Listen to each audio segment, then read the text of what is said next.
ಮುಂದಿನ 3 ದಿನದಲ್ಲಿ ಅಧಿಕ ಮಾಸ ಆದರೆ ಮುಕ್ತಾಯ ಆಗಲಿದೆ. ಇದಕ್ಕೆ ಸಂಬಂಧಪಟ್ಟಂತೆ ಕೆಲವು ಮುಖ್ಯವಾದ ಮಾಹಿತಿಯನ್ನು ಈ ವಿಡಿಯೋದಲ್ಲಿ ನಾವು ತಿಳ್ಕೊತಾ ಹೋಗೋಣ. ವಿಡಿಯೋವನ್ನು ಸ್ಟಾರ್ಟ್ ಮಾಡ್ತೀನಿ. ಅದಕ್ಕಿಂತ ಮೊದಲು ನೀವಿನ್ನೂ ನಮ್ಮ ಚಾನಲ್ಗೆ ಸಬ್ಸ್ಕ್ರೈಬ್ ಮಾಡದೇ ಇದ್ರೆ ಈ ಕೂಡಲೇ ಚಾನಲ್ಗೆ ಸಬ್ಸ್ಕ್ರೈಬ್ ಮಾಡ್ಕೊಳ್ಳಿ ಮತ್ತು ಲೈಕ್ ಮಾಡಿ. ಈಗ ನಾವು ಮಾಹಿತಿಯನ್ನಾದರೂ ತಿಳ್ಕೊತಾ ಹೋಗೋಣ. ಹೌದು, ಮುಂದಿನ 3 ದಿನದಲ್ಲಿ ಅಂತಂದರೆ ಇದೇ ಜೂನ್ 15ನೇ ತಾರೀಕಿಗೆ ಅಧಿಕ ಮಾಸ ಆದರೆ ಮುಕ್ತಾಯ ಆಗಲಿದೆ. ಸೊ ಆ ದಿನದ ಒಳಗಡೆ ನೀವು ಎಷ್ಟು ಧಾರ್ಮಿಕ ಕಾರ್ಯಗಳನ್ನು ಮಾಡಿದ್ರೆ ಅತಿ ಹೆಚ್ಚು ಪುಣ್ಯ ಆದರೆ ನಿಮಗೆ ಸಿಗ್ತಕ್ಕಂಥದ್ದು.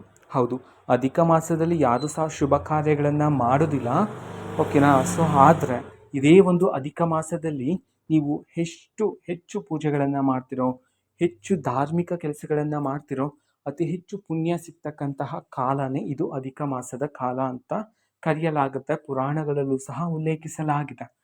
ಸೊ ಹಾಗಾಗಿ ಇದೇ ತಿಂಗಳು ಮುಕ್ತಾಯ ಆಗೋಷ್ಟು ಒಳಗಡೆ ಅಂತಂದರೆ ಮುಂದಿನ 3 ದಿನದ ಒಳಗಡೆ ಸಾಧ್ಯವಾದಷ್ಟು ಪವಿತ್ರ ಸ್ಥಾನಗಳನ್ನು ಮಾಡ್ತಕ್ಕಂಥದ್ದು, ದಾನ ಧರ್ಮಗಳನ್ನು ಮಾಡ್ತಕ್ಕಂಥದ್ದು, ವಿಷ್ಣು ದೇವರ ಆರಾಧನೆಯನ್ನು ಮಾಡ್ತಕ್ಕಂಥದ್ದು, ಪಿತೃಗಳಿಗೆ ತರ್ಪಣವನ್ನು ನೀಡ್ತಕ್ಕಂಥದ್ದು, ದೇವರ ಆರಾಧನೆಯನ್ನು ಮಾಡ್ತಕ್ಕಂಥದ್ದು. ಸೊ ಈ ರೀತಿ ಧರ್ಮ ಕಾರ್ಯಗಳನ್ನು ಮಾಡೋದ್ರ ಮೂಲಕ ಅತಿ ಹೆಚ್ಚು ಪುಣ್ಯ ಆದರೆ ಸಿಗ್ತಕ್ಕಂಥದ್ದು. ನಂತರ ಇದೇ 3 ದಿನ ಮುಕ್ತಾಯ ಆದ ನಂತರ ಮತ್ತೆ ನಿಮಗೆ ಇದೇ ಒಂದು ಕಾಲ ಬೇಕಂತಂದರೆ ಮುಂದಿನ 3 ವರ್ಷಗಳು ನೀವು ಕಾಯಬೇಕಾಗಿರುತ್ತೆ. ಯಾಕೆ ಅಂತಂದರೆ ಅಧಿಕ ಮಾಸ ಬರ್ತಕ್ಕಂಥದ್ದು ಪ್ರತಿ 3 ವರ್ಷಕ್ಕೆ ಒಮ್ಮೆ.